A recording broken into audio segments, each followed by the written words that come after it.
now that we have our sketch layer, we're going to do our next process of how to make a manga in ibispaint on our smartphone. Here is my sketch.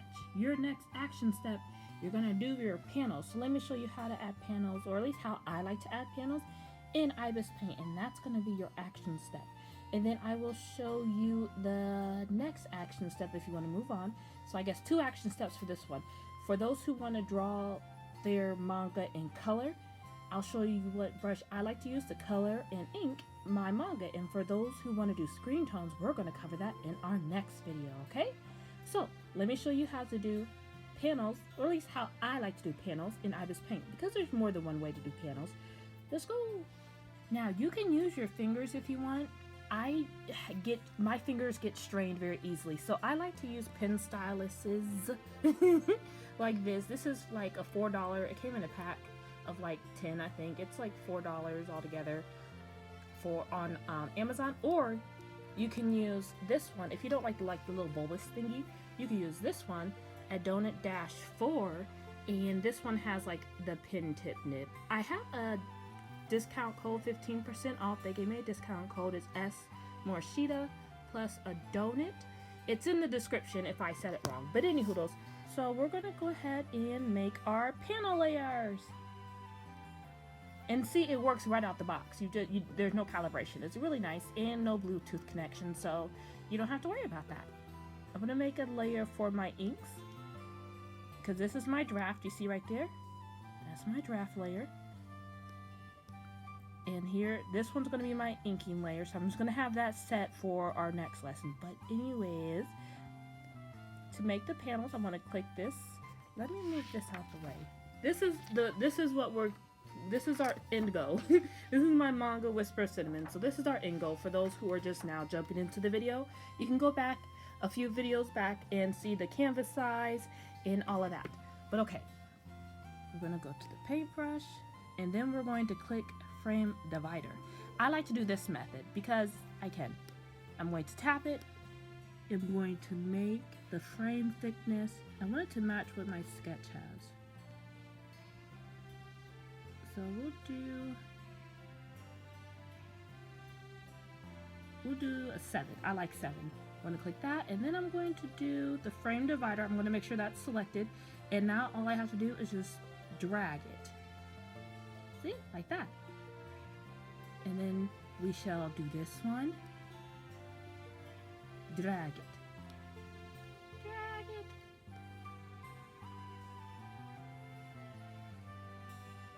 No, I don't want that one there. We'll do this like this.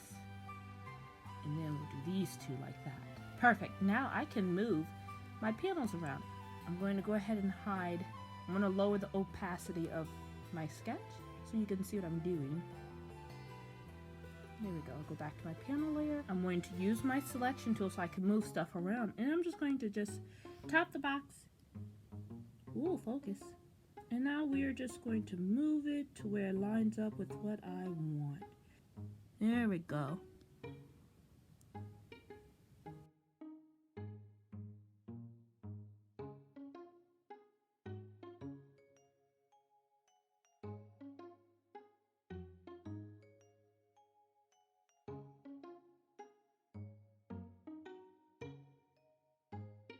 And there we go. We have our panels. Let me hide the sketch.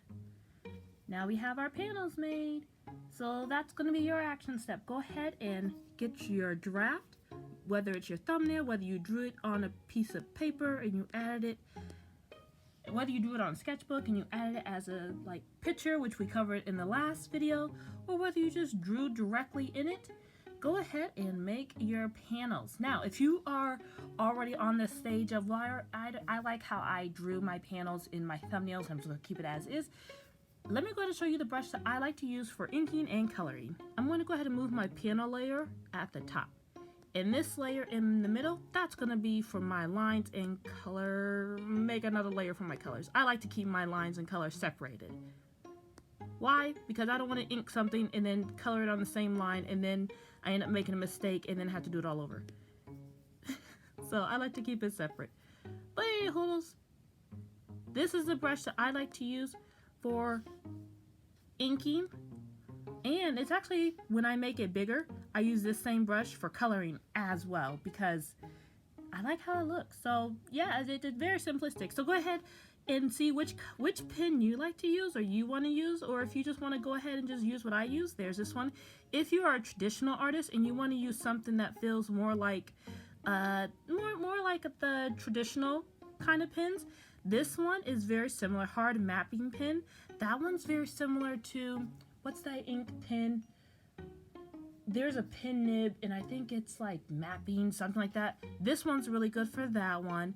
So go ahead and test out whichever ones you feel you guys want that kind of replicates the traditional ink nib pen kind of thing for those who are traditional artists and you want to, you know, get into digital art and drawing your manga digitally. But for now, this is the one I use for inking and for coloring. And what I do, I like to have one layer. The layers, just think of them as tracing paper or transparent paper. You know, when you are working on a sketch and you don't want to draw over top of your sketch, so you put a see-through sketch paper over your sketch and then draw over top of that for whatever corrections. That's literally what layers are. They are just pieces of paper on top of each other. Let me show you. I know I covered this in the last video, but let me show you. Here's my sketch layer, and this is why I keep it separate.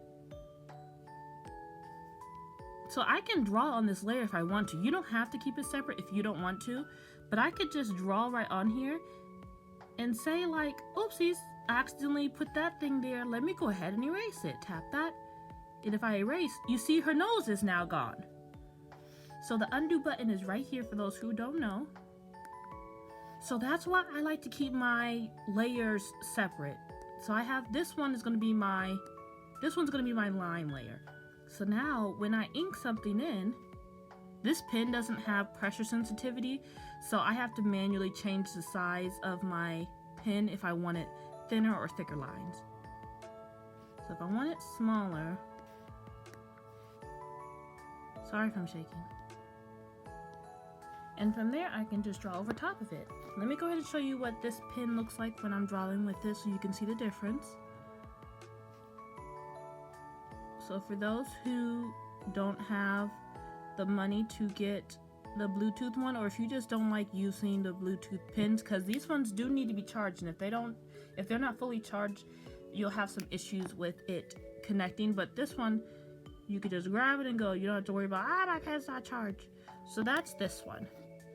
And this one also doesn't have pressure sensitivity either, but it's a great go-to if you want to make sure it's charged and you could just grab it and go. That's why I like to keep my lines separated. See? So I don't have to worry about erasing my sketch. I could just hide it on a different layer. So go ahead and pick your, so again, just to repeat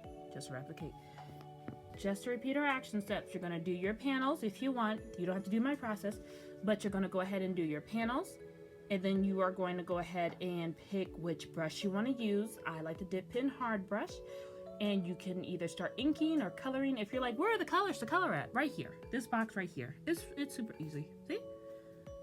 And here are all the different colors that you can use. See all the different colors. Whoa!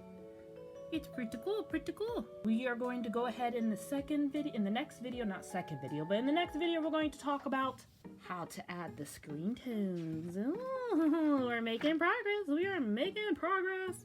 Woo! If you need help with turning your script into a comic, I do have linked down in my description box link to my ebook where I share my process on how I turn my script into a comic, and hopefully that will help. Okay, I gotta go. Bye!